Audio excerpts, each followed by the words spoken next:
بسم اللہ الرحمن الرحیم، الصلاۃ والسلام علیک یا سیدی یا رسول اللہ وعلی آلک و اصحابک یا حبیب اللہ۔ یوٹیوب کے ذریعے سے ایک صاحب نے سوال کیا تھا کہ حضور میں پسند کی شادی کرنا چاہتا ہوں لیکن گھر والے نہیں مانتے، اس حوالے سے کچھ ارشاد فرمائیے۔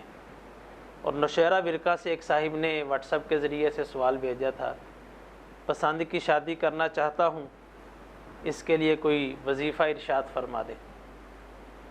بالکل میں وظیفہ بھی عرض کرتا ہوں، پسند کی شادی کروانے کے حوالے سے والدین کو نصیحت بھی کروں گا، لیکن آپ کو شرعی مسئلہ میں پہلے عرض کر دوں۔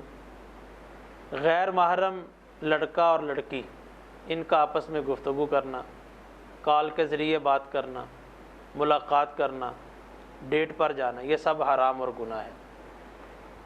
آپ لڑکی کو پسند کرتے ہیں یا لڑکی آپ کو پسند کرتی ہے، اور فی الوقت معاشرے میں جو رجحان چل رہا ہے، یہ آپ بھی سمجھتے ہیں، ہم بھی سمجھتے ہیں، بے پردگی کے دروازے کھلتے ہیں۔ بعض اوقات والدین کی عزت کو تار تار کیا جاتا ہے، والدین کی عزت کا خیال نہیں کیا جاتا۔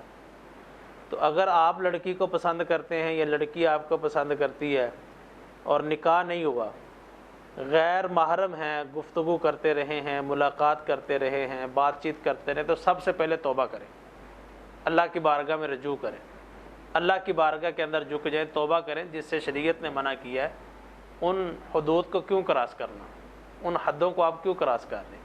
وہ اللہ کی حدیں ہیں، تلک حدود اللہ، یہ اللہ کی حدیں ہیں، فلا تعتدوها۔ اللہ پاک ارشاد فرماتا ہے کہ ان حدوں سے تجاوز نہیں کرنا۔ یہ ایک قرض ہے۔ اگر آج آپ کسی کی بہن بیٹی کو ڈیٹ پر لے کر جاتے ہیں، کسی کی بہن بیٹی کے ساتھ جو ہے وہ آپ کال پہ بات کرتے ہیں، ملاقات کرتے ہیں، تو کل کلاں کو آپ کی بہن بیٹی کے ساتھ بھی تو کوئی بات کر سکتے ہیں، اس کو بھی تو کوئی ڈیٹ پہ لے کے جا سکتے ہیں۔ کما تو دین تو دان، جیسی کرنی ویسی برنی۔ تو یہ میری آپ کو نصیحت بھی ہے، شرعی طور پہ میں نے آپ کو مسئلہ بھی عرض کر دیا ہے۔ اگر ایسی صورت ہے تو توبہ کریں۔ ہاں، اگر آپ جا رہے ہیں، رستے میں اچانک نظر پڑ گئی، آنکھوں کو اچھی لگی، والدین کو جا کر کہا کہ میں فلاں عورت سے شادی کرنا چاہتا ہوں، تو شریعت بالکل والدین کو کہتی ہے کہ پسند کی شادی کر دیں، کیونکہ اس نے اب شریعت کی حدود کو توڑا نہیں ہے نا۔ پسند کی شادی کرنا چاہتا ہے، کر دیں، دونوں راضی ہیں تو پھر کیا مسئلہ ہے؟ وہ محاورہ بولا جاتا ہے، کڑی منڈا راضی تو کی کرے گا قاضی، تو شادی کر دیں پھر پسند کی شادی۔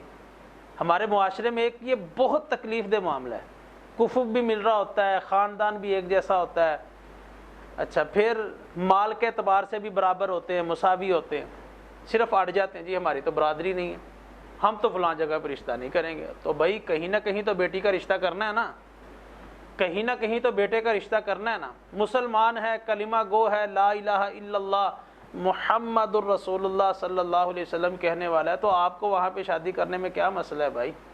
جب لڑکی راضی ہے، لڑکا راضی ہے۔ لیکن ہمارے معاشرے میں یہ دیکھا جاتا ہے حضور، والدین اڑ جاتے ہیں، بہن بھائی اڑ جاتے ہیں، آپس میں اس لڑکے اور لڑکی کی شادی نہیں کرتے، لڑکی کی کہیں اور شادی ہو جاتی ہے، لڑکے کی کہیں اور شادی ہو جاتی ہے، اور پھر بعد میں ہوتا یوں ہے کہ گناہوں کے دروازے کھلتے ہیں۔ شادی کے بعد بھی آپس میں وہ ملاقاتیں کرتے رہتے ہیں، دو خاندان برباد کر رہے ہیں آپ۔ لڑکی کو آپ جس لڑکے کے ساتھ جس کی شادی کروا رہے ہیں، لڑکی کا دل اس طرف ہے ہی نہیں، ادھر سے لڑکے کی شادی آپ کسی اور لڑکی سے کروا رہے ہیں، اس کا بھی دل وہاں پر نہیں ہے، تو یہ ان کے حقوق بھی ادا نہیں کر پائیں گے، پھر گناہوں کے دروازے بھی کھلتے رہیں گے، شادی کے بعد بھی ملاقاتیں کرتے رہیں گے۔ تو یہ گناہ آپ کیوں کما رہے ہیں؟ یہ ظلم آپ کیوں کر رہے ہیں؟ لڑکی راضی ہے، لڑکا راضی ہے، کفو ملتے ہیں تو شادی کر دیں، ان کی نکاح کر دیں، اور مسنون نکاح کریں، اللہ اس نکاح کے اندر برکت عطا فرمائے۔ تو یہ والدین کو نصیحت ہے کہ اڑے نہیں، ضد نہیں کریں۔ آپ اگر سمجھتے ہیں کہ یہ ہمارے خاندان کے مساوی ہے، کلمہ گو ہے، نیک ہے، سیرت والا ہے، با سیرت ہے، تو وہاں پہ اس کی شادی کر دیں، لڑکا ہے یا لڑکی ہے۔ اب میں آپ کو وظیفہ عرض کرتا ہوں، آپ نے توبہ بھی کرنی ہے اور والدین نے اس پہ عمل بھی کرنا ہے۔ اب وظیفہ میں آپ کو عرض کرتا ہوں، اگر آپ پسند کی شادی کرنا چاہتے ہیں، نماز عشاء پڑھیں، نماز عشاء پڑھنے کے بعد آپ 11 مرتبہ درود ابراہیمی پڑھیں۔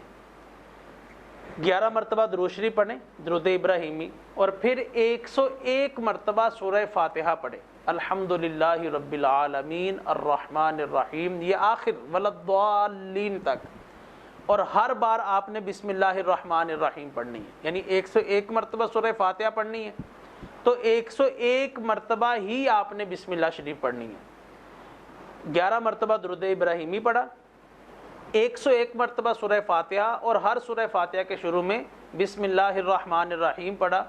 جب 101 مرتبہ آپ یہ پڑھ لیں تو اس کے بعد جس سے آپ شادی کرنا چاہتے ہیں اس کا نام لے کر اپنی مراد کو بیان کریں، اور پھر آخر میں 11 مرتبہ درود ابراہیمی پڑھیں اور دعا کریں، اللہ نے چاہا تو اچھا سبب بنے گا۔ اس میں ایک اور چیز میں آپ کو عرض کر دوں، یہ جو وظیفہ آپ نے کرنا ہے یہ آپ بدھ یا جمعرات کی رات کو کریں گے۔ اگر آپ نے بدھ کی رات کو وظیفہ شروع کیا تو تا حصول مراد، جب تک آپ کا نکاح وہاں پر نہیں ہوتا تو ہر بدھ کی رات کو پھر آپ یہ وظیفہ کریں گے جب تک آپ کا نکاح نہیں ہوتا۔ اگر جمعرات کی رات کو آپ شروع کرتے تو پھر آپ ہر جمعرات کی رات کو یہ وظیفہ کیا کریں گے جب تک آپ کی مراد آپ کو مل نہ جائے۔ تو یہ وظیفہ بدھ کو شروع کر لیں، یہ وظیفہ جمعرات کی رات کو شروع کر لیں، لیکن جس رات کو آپ شروع کریں گے پھر ہر ہفتے میں اس رات کے اندر یہ وظیفہ آپ کریں گے۔ 11 مرتبہ درود ابراہیمی پڑھیں، 101 مرتبہ سورہ فاتحہ پڑھیں، ہر سورہ فاتحہ کے ساتھ بسم اللہ شریف پڑھیں، اور جب یہ 101 مرتبہ مکمل ہو جائے پھر اپنی مراد کو بیان کریں، پھر 11 مرتبہ درود ابراہیمی پڑھیں اور دعا کریں، اللہ پاک آپ کے لیے بھی آسانیاں فرمائے اور تمام امت مسلمہ کے نوجوان لڑکے اور لڑکیاں ان کے لیے بھی آسانیاں فرمائے، اور جو بیٹیوں کے رشتوں کی وجہ سے پریشان ہیں اللہ پاک ان کے لیے اچھے اسباب پیدا فرمائے، باعزت خواتین اللہ آپ کے نکاح میں جو ہے وہ عطا فرمائے، اور لڑکیوں کو اپنے والدین کی عزت، بہن بھائیوں کی عزت کا خیال رکھنے کی، رکھوانے کی توفیق نصیب فرمائے۔